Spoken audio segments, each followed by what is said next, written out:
వాక్యములను వినిచినటువంటి సహోదరి సహోదరులందరికీ కూడా దేవుని నామంలో వందనములు తెలియజేస్తున్నాను. ఈరోజు వాక్యములను చూసుకుందాము. కీర్తనల గ్రంథము 105వ అధ్యాయము. కీర్తనల గ్రంథము 105వ అధ్యాయము. ఇశ్రాయేలుని దేవుడు ఎంతగానో ప్రేమించారు. మనందరికీ తెలిసిన విషయమే ఇది.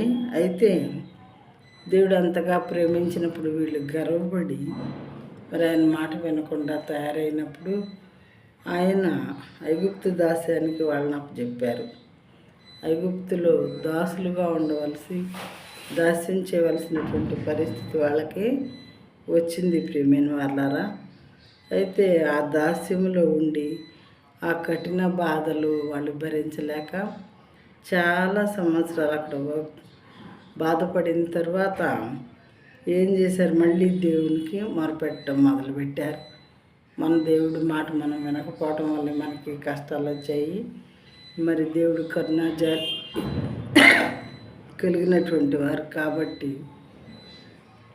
మనము ఆయన దగ్గరకు మరలి మనవి చేసుకున్నట్టయితే, మొరపెట్టుకున్నట్లయితే మన మూలుగులు ఆయన విని మనల్ని కాపాడతారు. ఈ దాస్యం నుండి బయటకు తెస్తారు. అది విశ్వాసంతో వాళ్ళందరూ కూడా మొరపెట్టడం మొదలుపెట్టుకున్నారు.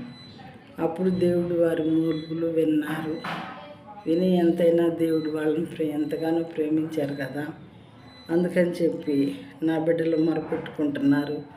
చాలా సంవత్సరాల నుంచి అక్కడ బాధపడుతున్నారని వాళ్ళని జ్ఞాపకం చేసుకొని అక్కడ నుండి బయటికి తీసుకురావాలని దేవుడు డిసైడ్ చేసుకొని మోషేని ఎన్నుకొని ఆయన మీడియేటర్గా రాజుకి మరి దేవునికి మధ్యలో ఇశ్రాయేలుని రక్షించడం కోసం మోషే అనే ఆయన్ని నాయకుడిగా ఎన్నుకొని ఆయన ద్వారా అనేక అద్భుత ఆశ్చర్యకార్యాలు చేయించి ఫరోరాజు ఏమాత్రం ఒప్పుకోవట్లేదు, వాళ్ళని పంపటానికి ఇష్టపడట్లేదు. అయితే కొన్ని అద్భుత ఆశ్చర్యకార్యాలు దేవుడు వాళ్ళ మధ్య చేయించడం ద్వారా అమ్మో ఈ దేవుడు చాలా గొప్పవాడు, ఈయన శక్తి ముందు మనం నిలవలేము అనేటటువంటి డెసిషన్కి వచ్చిన తర్వాత ఫరోరాజు వీళ్ళని బయటకు పంపించడం అనేది జరిగింది.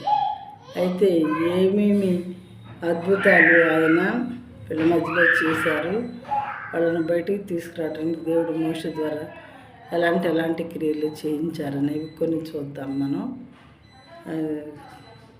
కీర్తన గ్రంథము 105వ అధ్యాయం నుండి, సామ్స్ చాప్టర్ 105 నుండి చూద్దాం ప్రియమైన వాళ్ళారా.